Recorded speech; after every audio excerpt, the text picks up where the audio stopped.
Hello, and welcome back to History 101, World Civilization to 1100. This is Professor Gaughan at Colorado State University in Pueblo. We are in Unit 4, Religions and Belief Systems. And today we'll be talking about the evolution of Hinduism. My thesis for today's lecture is similar to the thesis for the evolution of Judaism, that Hinduism evolved over time due to internal and external influences. Hinduism, to some degree, probably owes its origins to a combination of the ancient Indus Valley civilization, or Harappan civilization, and the Aryan invasion. What we might have with the Harappans, the ancient Indus Valley civilization, is a sort of proto-Hinduism. We don't know, as you know, we know very little about the Harappans, and we can't read the writing, so we're not sure what these things say.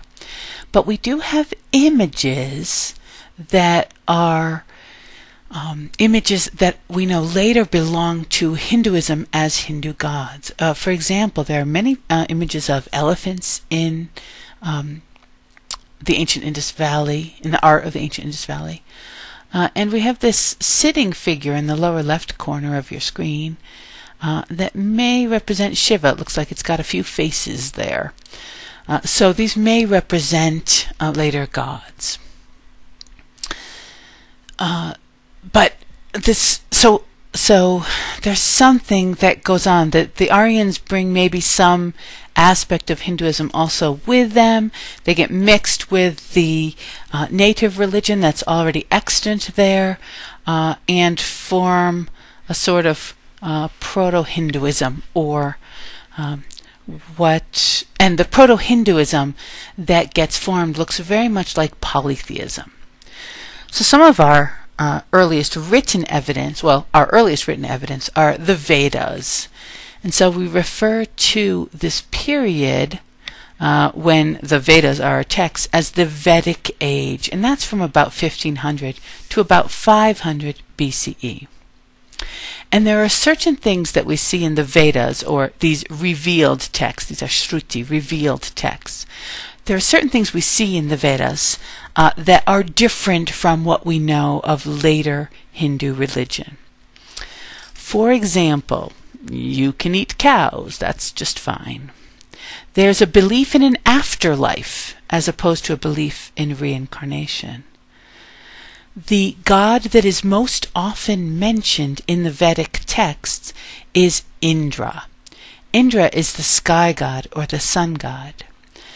So it's very common for the sky god or the sun god to be the most powerful god in a polytheistic pantheon. That is, pan meaning all and theos meaning God. So pantheon, the collection of gods. So this is true not just in India, but in a great many places around the world, that the god that seems to be the most important is also a sky god or a sun god.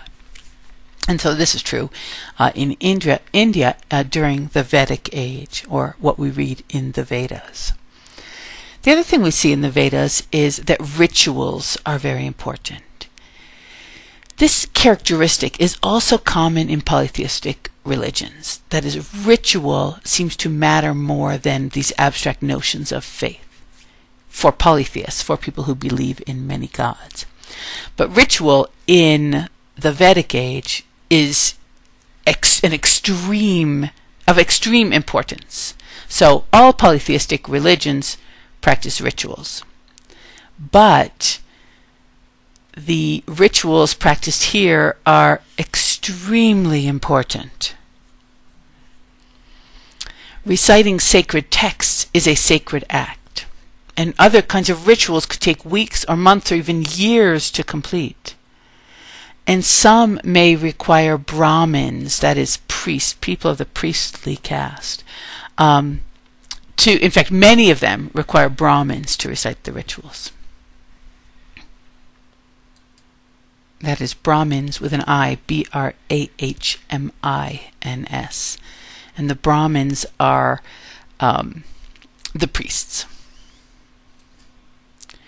Because the priests dedicate so much of their time to rituals, it falls to other people to support the priests in their activities. And Hinduism really enforces the strict hierarchical nature of society. And so, over time, there begin to be reactions against the caste system in India, against this strict hierarchy of class, of the organization of people in ranks. We see some evidence to these reactions in the Upanishads. So the Vedas are our first major text. The Upanishads literally means sitting down near, and figuratively then, sitting down near a spiritual teacher. So there are about 108 Upanishads, these ancient philosophical texts. They are the last of the Vedas, and so they are also considered revealed scripture. But they've moved from cosmology, the questions of the Vedas, to psychology, asking, who am I, more than what am I? The Upanishads are written in India between the 8th and the 4th centuries BCE. And some of the Hindu Upanishads have a sort of desperate tone, suggesting a reaction to the caste system. And this desperate tone is sort of a forceful requirement that the priests be given gifts. And that seems to be said over and over again and repeated in sort of a desperate way that suggests that there's some objection to the giving of gifts to the priests. So we can see these sort of feelings being around for a while. And there are then reform movements, reactions to the strict caste hierarchy of India, and therefore reactions also to Hinduism, which supports that strict caste hierarchy. And two of the most important and long-lasting reactions against Hinduism and its caste system are Buddhism and Jainism. We're going to talk primarily about Buddhism, but I just want to point out that Buddhism is not the only reaction to the caste system. By the 6th century, this period of religious upheaval, Hinduism was already quite old and well established, right, when these reform movements start to appear. And in the 6th century, maybe around 566, Siddhartha Gautama is born. Siddhartha Gautama is a kshatriya, or of the warrior caste. At the age of 29, he left his family in order to lead an ascetic life. This is a word you should know. Ascetic is A-S-C-E-T-I-C. Ascetic is living with the bare minimum requirement for survival. So an ascetic life is a life that one might associate with monks, right? Living without luxury, without excess of any sort whatsoever. So Gautama leaves his family, leaves his palace, goes out, and I'm afraid when he leaves his palace, he realizes that the world is full of suffering. And he finds a way to deal with that fact, or to make that fact, in a way, untrue, if you can follow in his footsteps. So we're going to take a little aside here, talk a little bit about Buddhism for a few minutes, and then we'll come back to the evolution of Hinduism. Because Siddhartha Gautama eventually, becomes, or has always been, the Buddha, depending on your point of view, reveals himself as the Buddha. That is, he finds enlightenment. How does he do this? Well, according to the Buddha, there are 4 noble truths. First truth, all human life is suffering. The second truth. All suffering is caused by human desire, in particular the desire that impermanent things be permanent.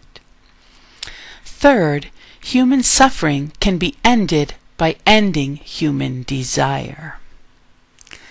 And fourth, the desire can be ended by following the Eightfold Path.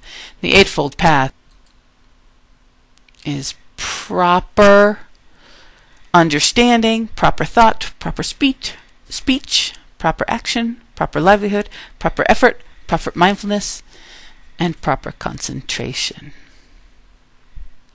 So, for Buddhism, you do not need rituals, elaborate rituals, to be free from suffering. In fact, it won't work. Rituals cannot change the course of human suffering. One of the reasons historically for the success of Buddhism is the, like I said, the reaction to the caste system.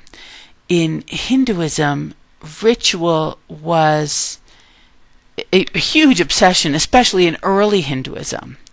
But it could only be practiced by the priest. So large segments of the population were alienated by this religion. Here's another major difference, and that is sacrifices. Buddhism does not practice animal sacrifice where Hinduism did. This fact actually reveals a couple of key tenets of Buddhism.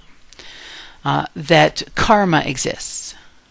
How you behave in this life will come back to have an effect in your future for good or for ill.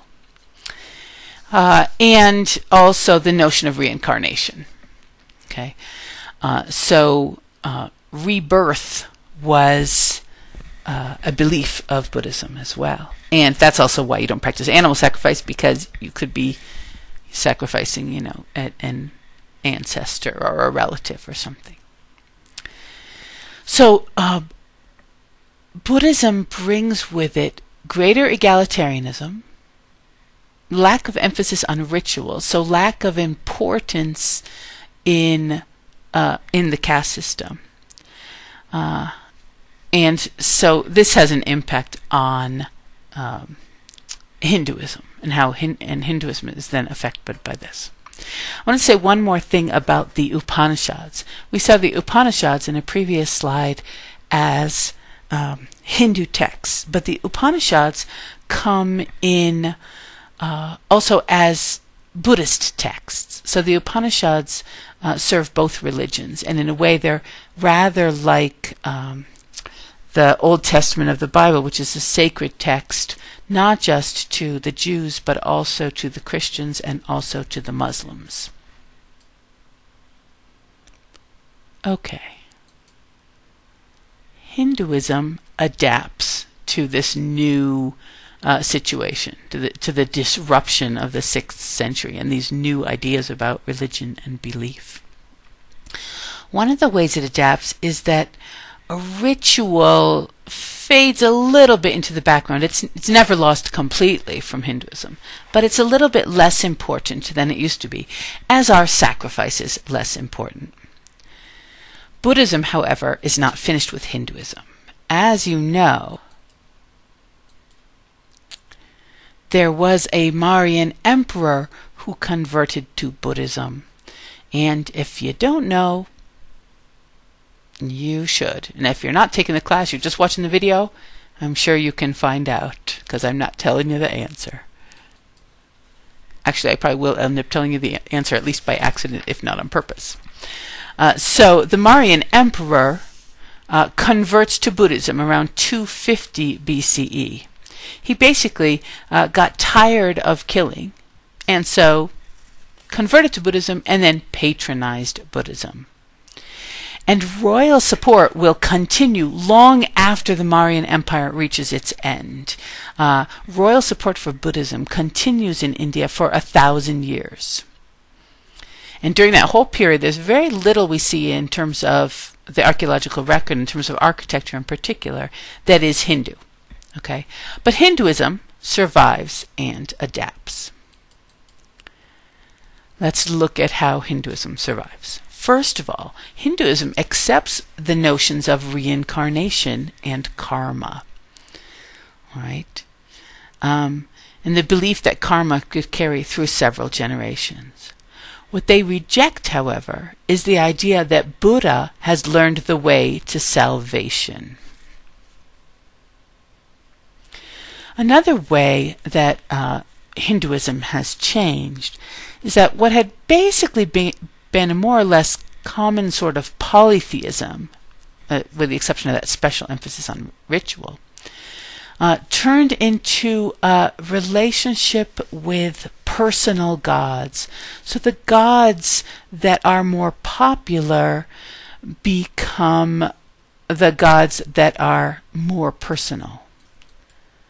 The Vedic gods like Indra become less important, although in polytheistic religions, gods never quite disappear. But personal deities become more important. So Vishnu, Shiva, Krishna, Rama, they all come to prominence after the 6th century.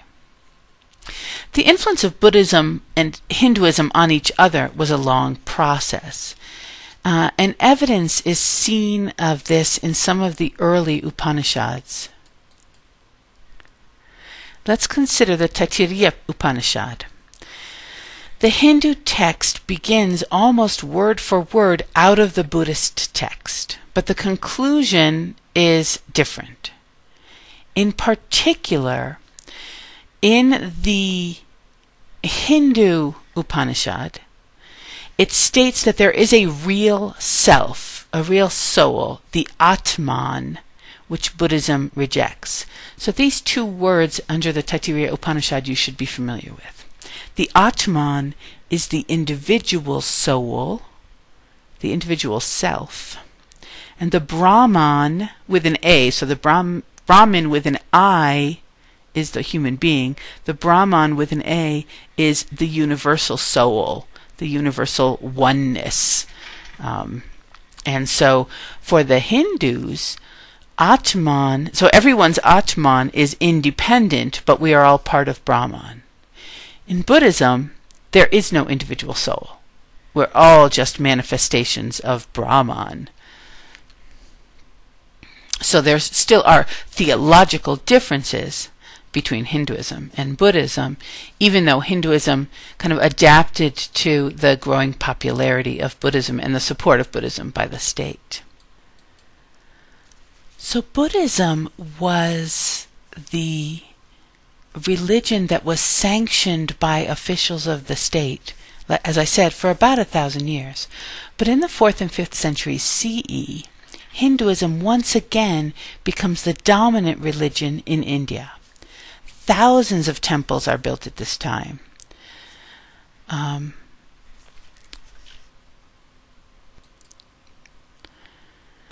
These temples begin to be built by the rulers of the Gupta Empire in the 4th and 5th centuries CE.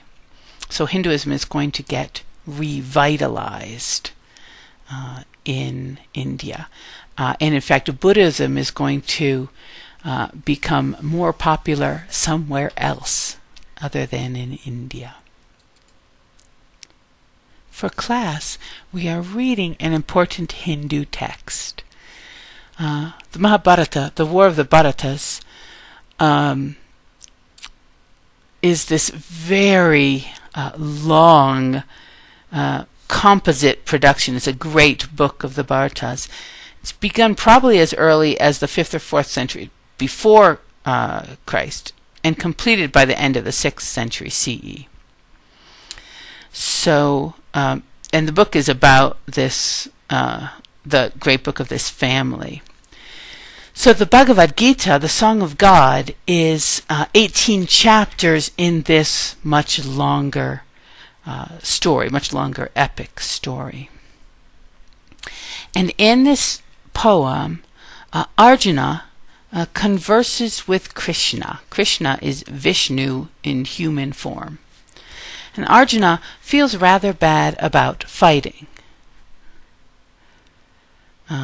And I want you to take a look at why he feels bad about that, how Krishna helps solve his dilemma, and what you can learn about Hinduism by looking at this internal conflict, and also what happens to Arjuna when he sees God. In this Hindu text, you can see the reinforcement of the caste system.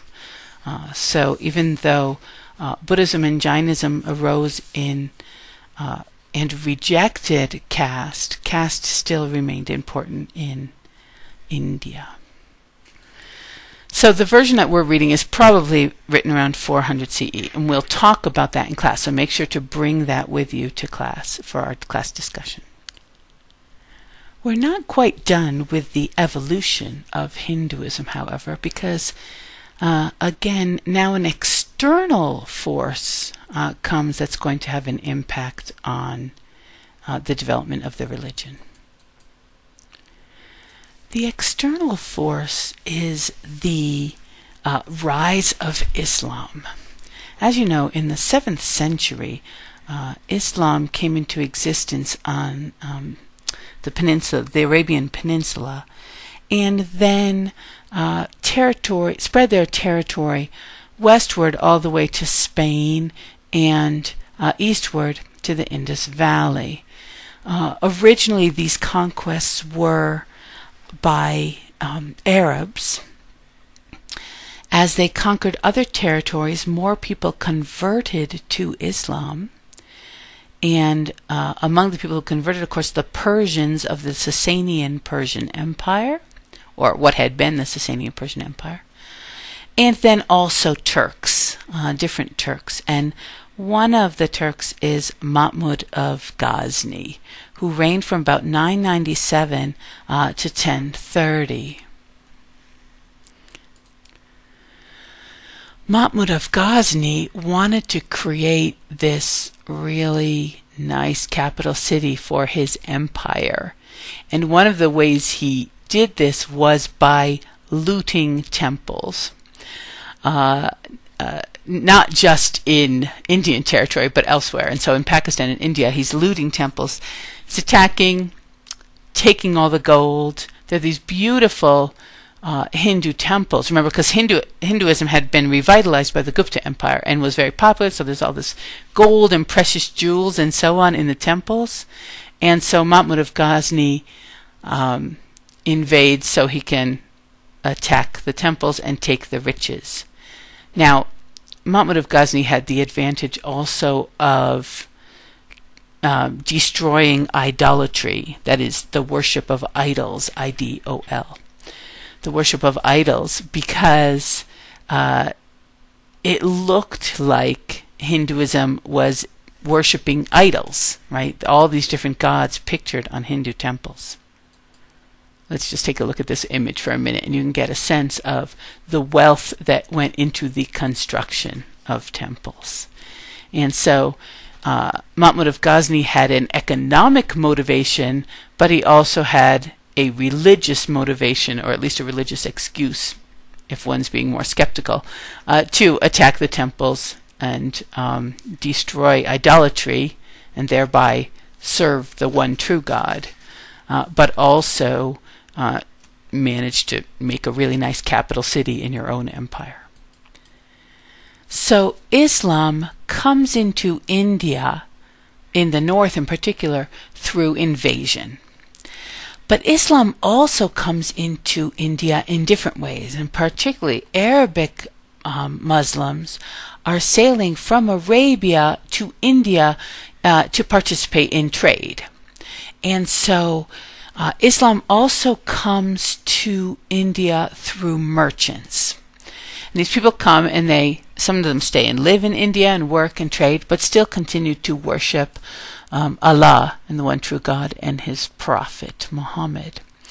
And so Islam comes into India in the south a little bit different from how it comes into India in the north.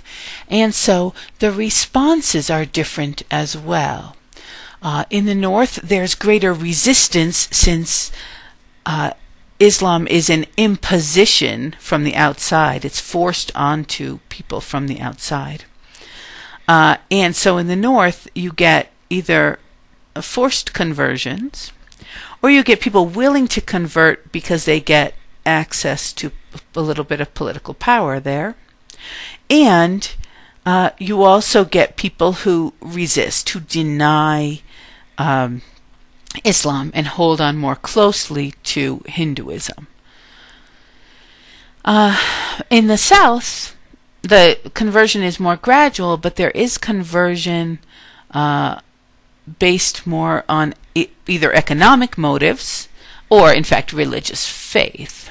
So economic motives being that the Muslims liked to trade with other Muslims, although they weren't exclusive about it. But also there was some appeal in the religion itself. One of the sects of Islam is Sufi mysticism, and we'll talk more about Sufis on another day.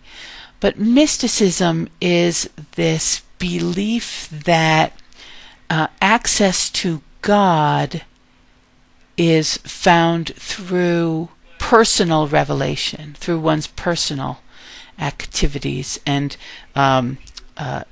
spiritual experiences. And there are various ways that you can make those spiritual experiences happen. But this kind of direct relationship with God and spiritualism actually is a big player in conversion, not just in India but elsewhere as well. That the mysticism of Islam mixed with the mysticism of Hinduism and allowed for better relationships there and allowed to some degree for conversion. But remember, our main story is about the effect of these other circumstances on Hinduism. So how does Hinduism react to Islam? Hinduism had already had sort of monotheistic tendencies. So you have all of these gods. We started out really as pure polytheism. And you still have all of these gods. But they end up in the evolution of Hinduism really all being manifestations of the one God. Manifestations of Brahman with an A. And so all of those different images of gods on the temples are really different faces of the one God. And that notion, that sort of monotheistic element of Hinduism, becomes strengthened by the monotheism of Islam. So Hinduism, too, like Judaism, like every other religion, evolves over time. It's not a stagnant system. And so we'll talk about the Bhagavad Gita in class and questions about this assignment. And I look forward to, about this slide, and I look forward to that discussion. Thanks.